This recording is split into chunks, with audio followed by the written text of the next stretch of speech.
welcome on Friday night. You're live with Sherry Shriner. Tonight, New World Order resistor Tim White is going to be with me to discuss Denver and that city's connection to the New World Order. He has a lot of good information, and I'll introduce him here in a minute. But first, I wanted to answer a question out of the listener mailbag that I didn't get to last week. And the listener wants to know, what are the differences between the two groups of 144,000?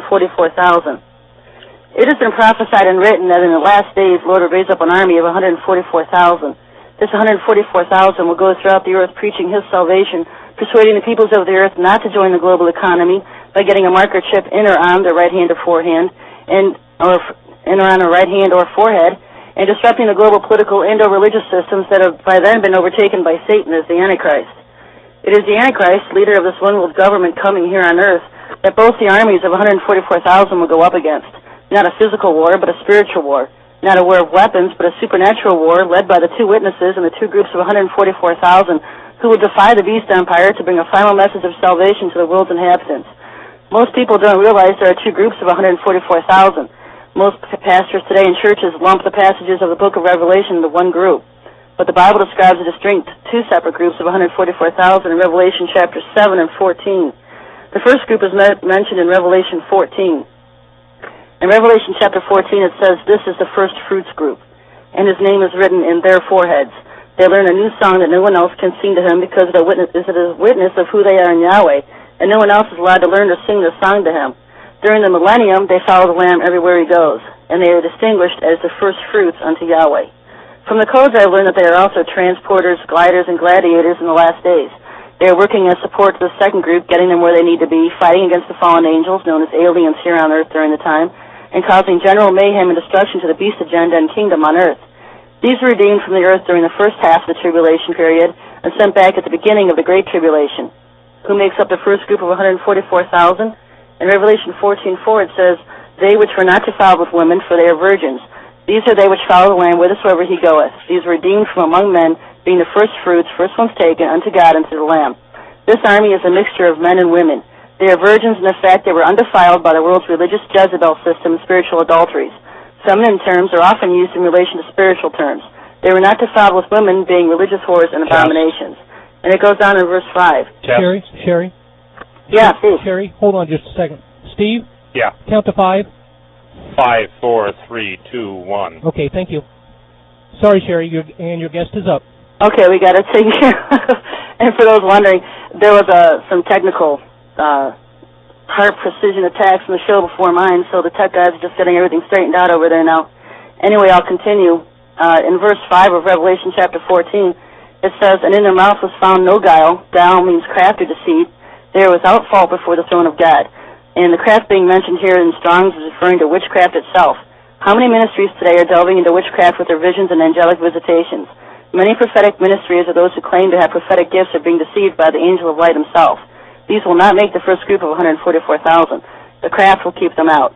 Even those following after these leaders and adopting their practices and false teachings are guilty by association. A remnant will wake up to repent and realize they were deceived to qualify for and make the second group of 144,000 sealed here on the earth. And that brings us to the second group, the 144,000 that are sealed on the earth. In chapter 7, John is seeing a vision taking place on earth. So the first group he sees in heaven, and the second group he sees on earth. He describes 4 angels standing on the 4 corners of the earth holding the 4 winds of the earth. And it's their assignment to cause damage to the earth. Another angel descends from the east having the seal of the living God and cries with a loud voice to the other 4 angels, "Do not hurt the earth yet, till we have sealed the servants of God in their foreheads." A seal is an imprint, mark, or inscription. Something is imprinted in their foreheads, where the first group has his name written in their foreheads. The second group has some kind of an imprint. It is the angels themselves who seal the servants of God by putting God's seal in their foreheads. The servants are on earth, and those who are sealed number 12,000, each from 12 of the tribes of Israel. They are sealed in the forehead on earth by God's angels. The first group John describes as in heaven, redeemed from earth, when the name of Yahweh is written in their foreheads. And the second group, John says, are on the earth and given a seal in their foreheads. So these are 2 different groups. During the millennium, the second group of 144,000 will serve Yahweh day and night in the temple, as opposed to the first group who follows him everywhere he goes. Notice they will serve God in the temple, where the second one follows him everywhere he goes. It's 2 different groups. You cannot say, but both chapters 7 and 14 are referring to the same group of 144,000. If you look in Revelation chapter 11, it describes the 2 witnesses who will lead the second group of 144,000. Most of the believers on earth do not make the first group will die as martyrs. Those who survive the entire tribulation period will enter the millennial reign of Christ as he builds his kingdom on earth. When you die as a martyr, your soul will go to heaven, where you'll wait to return with him at the second coming of Christ. Most Christians today will either die as martyrs or betray Yahushua and join the beast kingdom. There will be millions of martyrs for Christ. Everyone's expecting this mystery rapture to happen where the entire church is going to disappear in thin air in a split second. And it's just not going to happen. It's conditioning. It's a lie. It was false doctrine introduced into the church. And now Christians need to grasp exactly what the truth is. If you have a question you would like to hear answered on the air, send it to me at SherryShriner@AOL.com and put mailbag in the subject heading. Tonight's guest is Vietnam veteran Tim White. Tim is an active opponent against the New World Order and has a lot of good information as a resident of Denver and the Denver connection with the New World Order. Welcome, Tim. You there? Yes, I am. Thank you. Hey, good to hear you here. I heard they had some technical difficulties in the show right before mine. They must have known you were coming. Warming up on Steve. So, Tim, in your own words, this all started for you, especially in dealing with the New World Order. You were a radar technician in F-4 Phantoms in Vietnam, and you learned while you were there that heroin was being shipped back to America inside the bodies of dead American soldiers?